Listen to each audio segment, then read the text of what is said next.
Yo, yo, yo, this is Dorky Diggity Dave, and today we review The Mummy.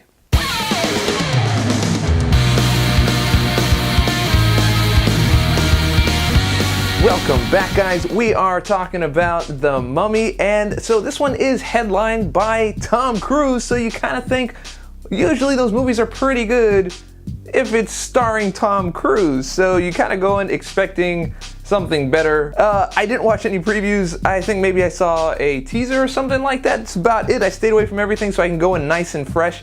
And so I guess the question is this going to be any good? Is it any good? Should you go to the movies and go check it out? Is it worth your money? Is it worth your time? Let's find out. Okay, the good aspects of the movie. It was funny in certain parts, and Tom Cruise does kind of like do his best. He's not exactly dialing in a performance or anything like that, but I guess the good thing about the movie is that there are good things in the movie. It's just, I don't think that they're in order or working together. It's like someone said, here's all the ingredients to make a very awesome movie, and so you have them, but they were given to someone who didn't know how to put it together or something. I really don't know how to explain how you have all that good stuff and still don't make a good movie. Literally, that just brings me to the bat. No, I will say this. There were funny parts. There were actually parts that I laughed at and I was like, okay, that was pretty good. Some pretty good lines too, one-liners and stuff like that. I was like, that's pretty good too. And there were some cool nods and some cool Easter eggs and things like that. But overall, we're just gonna have to skip over to the next section. Alright guys, here it goes. This movie is basically trying to set up the Dark Universe, okay? And that is the main thing. They should have just called this movie The Dark Universe because it's too busy trying to set up the next set of movies and set up all the Easter eggs and have all the little cool nods and things like that. It's very Iron Man 2, but very not good. It forgets to tell its own story. So there's like all this stuff that just randomly happens, and then they're like, oh, but check this out. Here's a cool nod to the Dark Universe, some movie that we haven't made yet, but we were thinking about making, but we haven't made it yet, but we're putting it in this movie just so you know. Oh, by the way, we're also telling a mummy story. That's kind of what it feels like it's just an afterthought.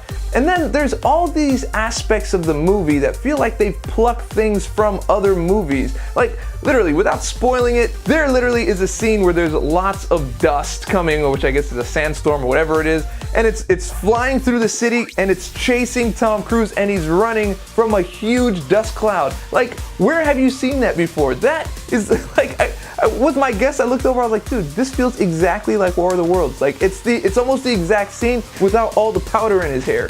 Someone could make an argument that's also from Mission Impossible 6, I believe, they had the sandstorm or something. Anyway, you have like this zombie stuff kind of going on at one point, and it feels like a really bad rip-off, spin-off of The Walking Dead, and you're just like, dude, I'd rather watch The Walking Dead. This was horrible. And then there's the comedy aspect of it. It's supposed to be lighthearted, and you're supposed to have this comedy relief happening, and the comedy relief is borderline annoying. Like, it's like the typical, you know, the cool guy that's dragging the other guy that doesn't really want to go to a certain place, and then they start getting shot at, and then they're running away, and the other guy's just like, I hate you, and then they're just like, oh, just calm down, and it's chaos. Exactly what I'm explaining to you is probably not that funny. It's not really that funny in the movie either. Yeah, so, I mean, you end up watching it and you're just like, I've seen that before, I've seen that before, that's been done before, I've seen that in another movie before, and none of it was done any better.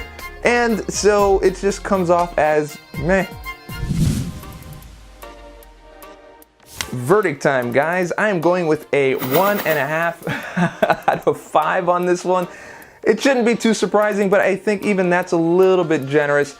It's not a hands-down horrible, terrible movie that's just gonna drain the life out of you. If you enjoy movies where you just turn your brain off, eat some popcorn and chill, and enjoy a movie, sure, this could be right up your alley. But for me, this is really not all that enjoyable. It's all stuff I've seen before, like I said, and there's really nothing new happening here. And it's kind of disappointing watching a Tom Cruise movie that kind of missed the mark so much. It's almost a first for me, I guess.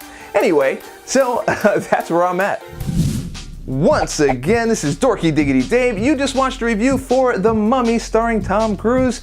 And so if you liked the video, and I hope that you did, go ahead and click subscribe, click like, leave a comment, share with your friends, share with your mama. All that stuff helps me out. And remember, stay dorky and I'll catch y'all on the flip.